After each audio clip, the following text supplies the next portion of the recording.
جاوید چودھری کے کالموں پر مشتمل کتاب 0.4 میں سے ایک اقتباس، جس کا عنوان ہے شاید ہم کبھی، بزبان ریاض الاسلام خان۔ میں اور شاہ جی لندن میں چند دن اکٹھے رہے تھے۔ شاہ جی کا تعلق حکمران کلاس سے تھا۔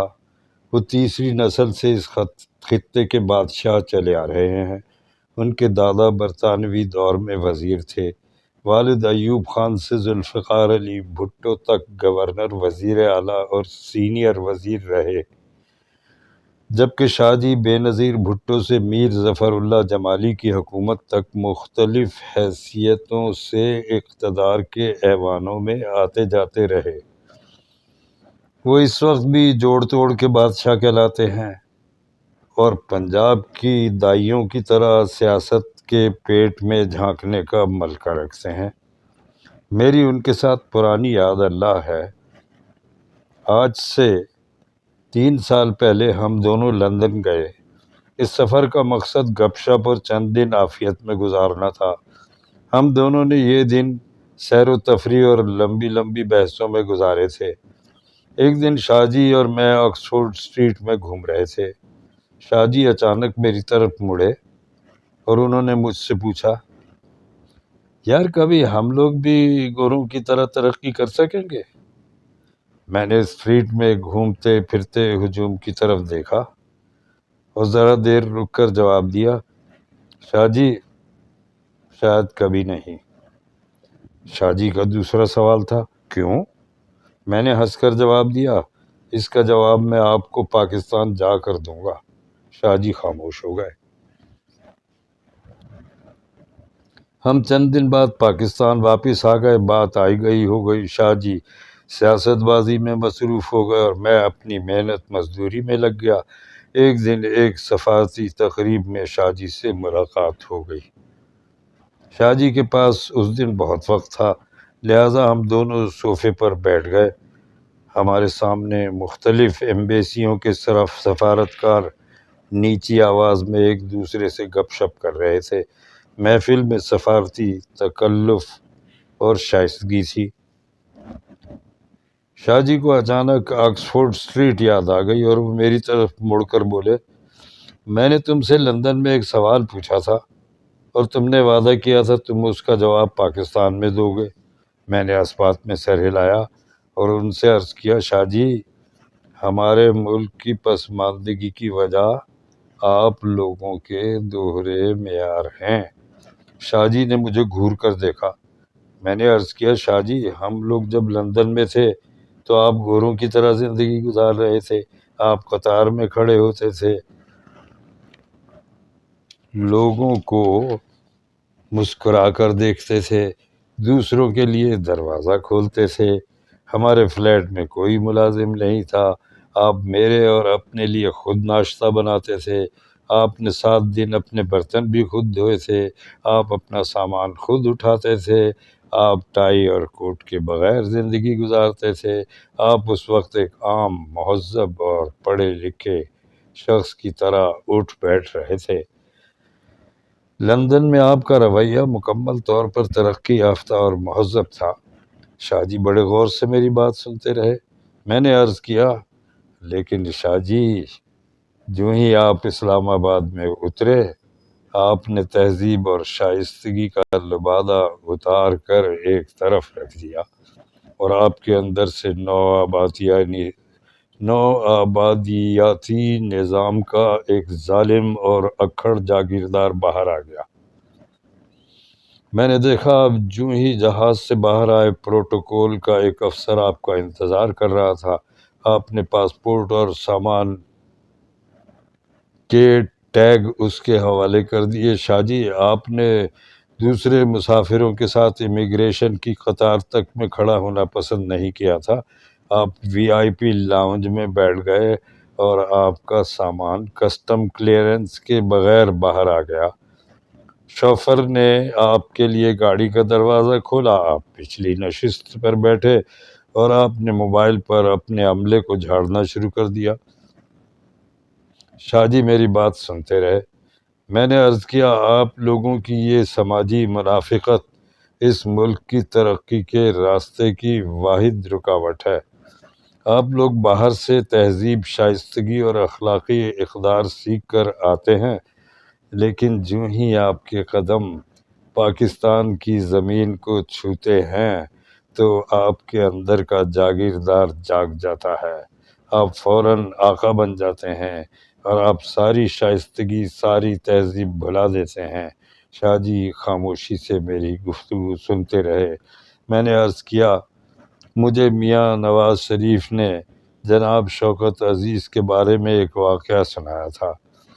مجھے میاں صاحب نے بتایا تھا 1998 میں جب حکومت نے ایٹمی دھماکہ کیا اور اس کے رد عمل میں اقوام متحدہ نے پاکستان پر معاشی پابندیاں لگائیں تو حکومت شدید دباؤ میں آ گئی۔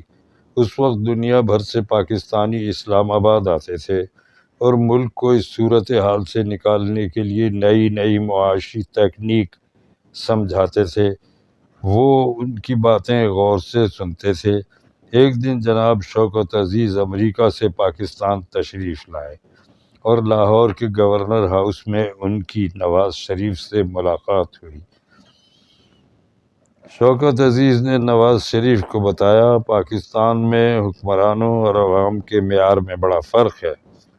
پاکستان کے 50% عوام خط غربت سے نیچے زندگی گزار رہے ہیں، جبکہ حکمران 100 ایکڑ کے ایوانوں میں عیش کر رہے ہیں۔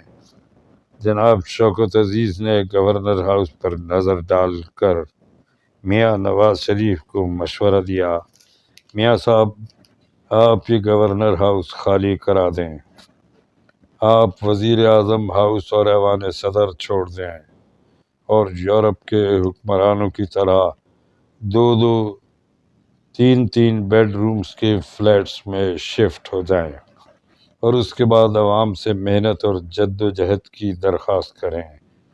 مجھے یقین ہے لوگ آپ کا ساتھ دیں گے اور ملک اس معاشی مشکل سے باہر آ جائے گا۔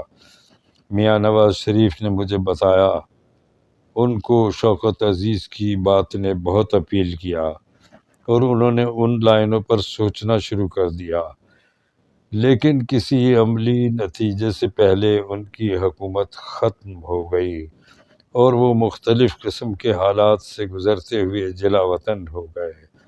ان کے بعد جناب شوکت عزیز پاکستان کے وزیر اعظم بنے اور انہوں نے اسی شاہانہ وزیر اعظم ہاؤس میں رہنا شروع کر دیا۔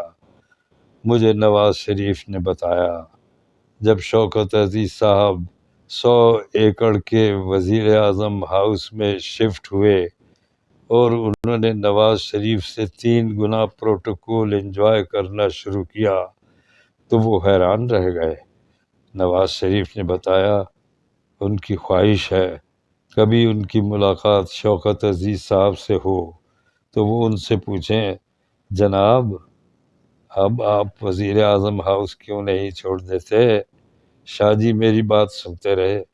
میں نے عرض کیا، شاہ جی 2004 کے رمضان میں مجھے وزیر اعظم شوکت عزیز کے افطار ڈنر میں شریک ہونے کا موقع ملا تھا۔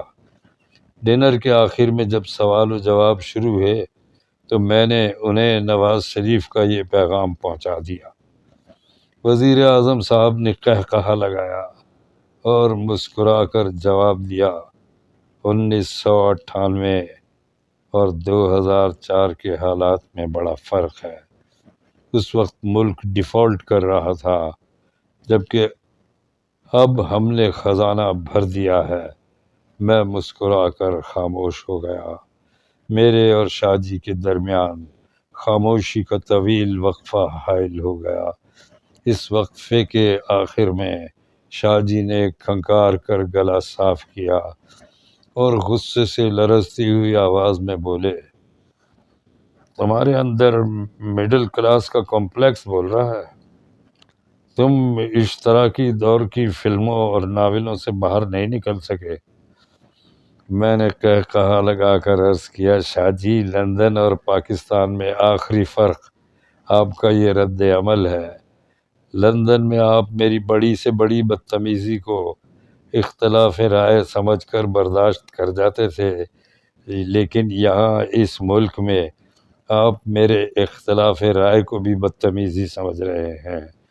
وہاں لندن میں آپ اور میں محض دو انسان تھے، اور ہم دونوں ٹام اور ہنری کی طرح برابری کی سطح پر گفتگو کرتے تھے، لیکن یہاں آپ اپر کلاس اور میں مڈل کلاس ہوں۔ شاہ جی آپ لوگوں کی یہی وہ اخلاقی اور معاشرتی منافقت ہے جو اس ملک کو آگے نہیں بڑھنے دے رہی۔ میں نے آپ لوگوں کی اس منافقت کو سامنے رکھتے ہوئے آپ سے عرض کیا تھا، شاید ہم کبھی گوروں جیسی ترقی نہ کر سکیں۔ شاہ جی اٹھے، انہوں نے غصے سے میری طرف دیکھا اور وہاں سے رخصت ہو گئے۔ شکریہ۔